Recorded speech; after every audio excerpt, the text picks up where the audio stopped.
Merhaba dostlar, ben Ozan. Benden çok beklenen bir video ile beraberiz. İlk önce Shorts olarak paylaşmıştım. Normalde bu video bir buçuk ay önce gelecekti ama hiç beklemediğim bazı sağlık sorunları yaşadım. O yüzden bayağı bir gecikti. Kusura bakmayın ama geç olsun güç olmasın diyelim. Burada X7 Pro ile uzun bir vakit geçirdim. Gerçekten sağlam bir video olacak. Onu baştan söyleyeyim. Şu anda piyasaya baktığımda fiyat performans dediğim noktayı tam olarak hak eden ve fiyatıyla da rakipsiz X7 Pro'nun uzun kullanım testini yapacağız ve tüm artı ve eksileriyle konuşacağız. Eğer bu tarz deneyim odaklı uzun kullanım incelemeleri daha sık gelsin diyorsan, özellikle incelememi test etmemi istediğiniz cihazlar varsa katıl butonunda ayrı bir bölüm açtım. Oradan katılarak daha fazla cihaza erişebilmem hem de kanalda siz hangi cihazı görmek istiyorsunuz bence önemli bir değişim yapmış olduk. Yani burada sizin isteğinize göre kanalı daha da kullanıcı odaklı hale getirmeye çalışacağım. Kağıt üstünde veya bir iki gün kullanıp değil, burada gerçekten deneyim odaklı videolar çok daha etkili oluyor. O yüzden katıl butonunda ben bir aktiflik bekliyorum. Şimdi bendeki versiyon X7 Pro'nun sınırlı üretimi olan bence de en güzel modeli, yani Iron Man Edition. Tasarım olarak baktığımda diğer Poco X7 Pro'lardan çok daha farklı bir konumda.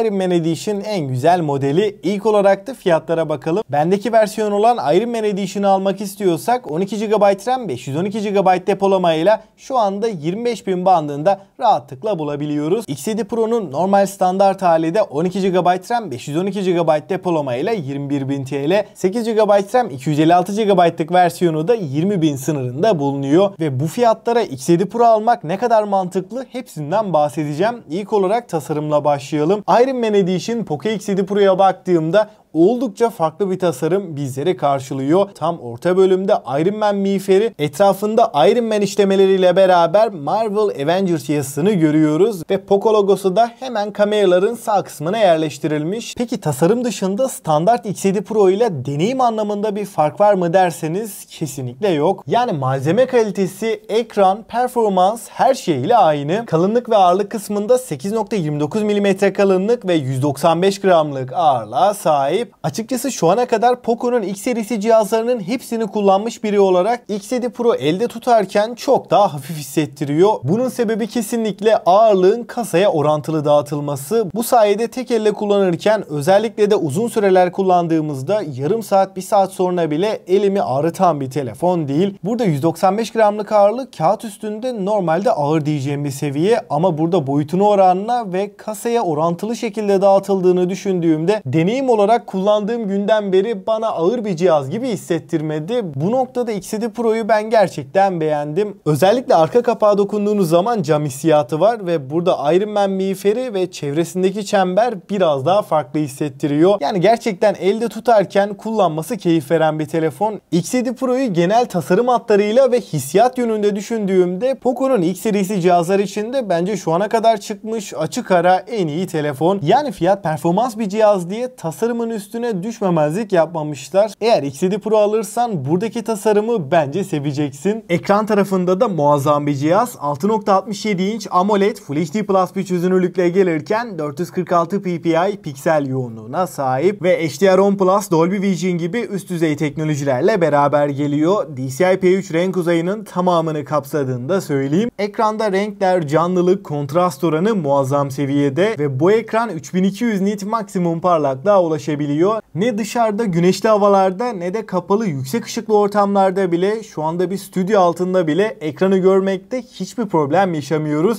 Parlaklık çok yeterli. Telefonda video, dizi film izlerken, içerik tüketirken, arayüzde, menüde, uygulamalar arasında geçerken 120 Hz deneyimini net şekilde veriyor. Evet, X7 Pro bir oyuncu telefonu fakat verdiği ekran kalitesiyle bir amiral gemisini aratmayacak seviyede. Donanım tarafında bu fiyat bandının açık ara en iyi işlemcisi MediaTek Dimensity 8400'ü görüyoruz. 4 nanometrelik bu işlemcimiz 12 GB RAM ve 512 GB'lık depolamayla beraber geliyor. Donanım anlamında baktığımda orta segmentte hiçbir rakibi olmayan bir telefon. Arayüzde, menüde yağ gibi akarken arka planda 3-4 uygulama çalıştırsak dahi herhangi bir yavaşlamayla karşılaşmıyoruz. Gerçekten oldukça akıcı ve pürüzsüz bir deneyim veriyor. Ki X7 Pro'yu kullanmaya başladığım günden bugüne kadar günlük kullanımda arayüzde, menüde bana şu ana kadar hiçbir kasma, donma sorunu yaşatmadı. Oldukça pürüzsüz ve stabil bir şekilde çalışıyor. Oyun tarafında PUBG'de en düşük ayarlar 120 FPS'i rahat rahat görüyoruz. En yüksek ayarlarda da 60 FPS kayıpsız net şekilde veriyor. Ve X7 Pro ile tam olarak 1 saat aralıksız şekilde PUBG oynadığım zaman yoğun patlama sahnelerinde bile ara ara nadir bile olsa herhangi bir FPS drop'uyla karşılaşmadım. Oldukça kararlı, çok akıcı bir oyun deneyimiyle karşılaşıyoruz. Ve Call of Duty Mobile, Genshin Impact gibi sistemi en çok zorlayan yüksek grafikli oyunlarda da bana mısın demiyor. Yine 120 FPS sabit bir şekilde alıyoruz. Yani X7 Pro'yu performans olarak bir özetlemem gerekirse açıkçası özellikle oyuncular için bu fiyat bandında verdiği deneyim kesinlikle rakipsiz seviyede. Ayrıca telefonda oyunla işim yok ama 20.000 bandında alabileceğim en performanslı, en uzun ömürlü telefonu istiyorsam da X7 Pro bu noktada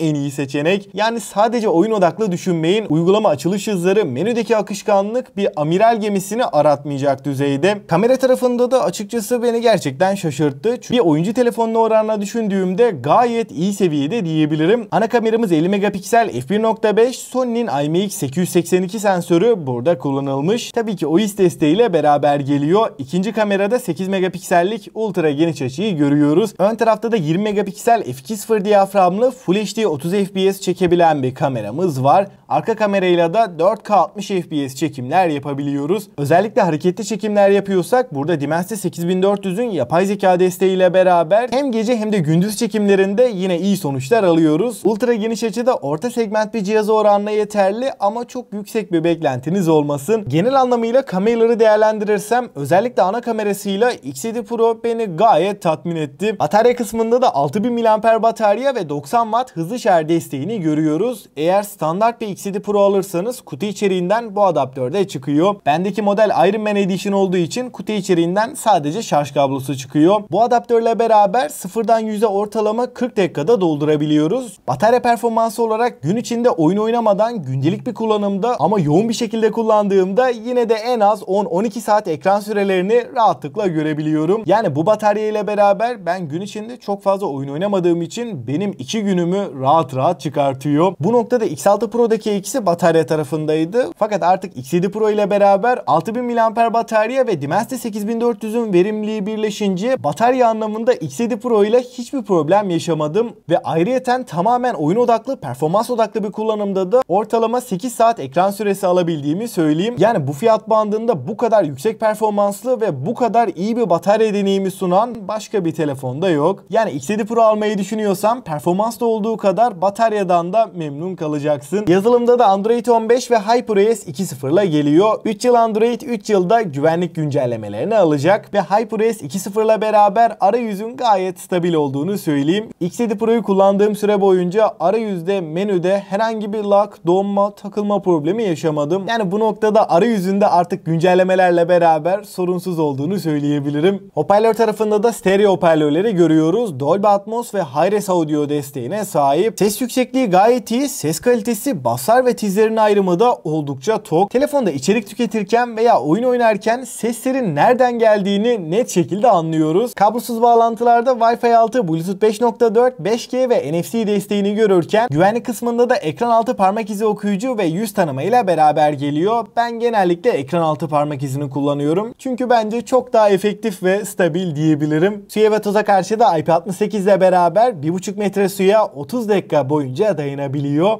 Dostlar şimdi en önemli kısım X7 Pro deneyimiyle beraber bu fiyatlara gerçekten mantıklı mı derseniz açıkçası X7 Pro'yu bu fiyat bandında rakiplerinden çok ciddi anlamda öne çıkaran 3 noktası var. Özellikle performansla beraber ekran kalitesini düşündüğümde oyun için gerçekten muazzam bir cihaz ve performansı anlatırken dediğim gibi X7 Pro'yu sadece oyun odaklı bir cihaz olarak düşünmeyin. Çünkü özellikle bu cihazın gücü aynı zamanda uzun ömürlü kullanmak isteyenler için de çok mantıklı. Dimensity 8400 ve 12 GB RAM ile beraber en az 4-5 yıl sorunsuzca götürecek bir telefon. Şu an için 8 GB RAM'li versiyonuyla da çok bir fiyat farkı yok. O yüzden şu anda 12 GB RAM, 512 GB depolamalı X7 Pro bana çok daha mantıklı geliyor. X7 Pro'nun güvenilir satın alma linkini de açıklama ve yorumlara koyacağım. Oradan rahatlıkla alabilirsin. Ve son olarak X7 Pro'ya deneyimiyle beraber fiyatına oranla bir not verecek olursam benden 9 puanı aldı. Peki siz ne düşünüyorsunuz? X7 Pro bu fiyatlara alınır mı? Görüşlerinizi mutlaka bekliyorum. Ve bu tarz uzun kullanım deneyim odaklı incelemeler gelsin diyorsan da alt taraftan beğenip abone olup zili açmayı unutma. Destekleriniz benim için çok önemli. Aklına takılan bir şey olursa da yine yorumlarda yazabilirsin. Elimden geldiğince cevaplamaya çalışırım. Ben Ozan. Sonraki videoya kadar kendinize çok iyi bakın. Hoşça kalın.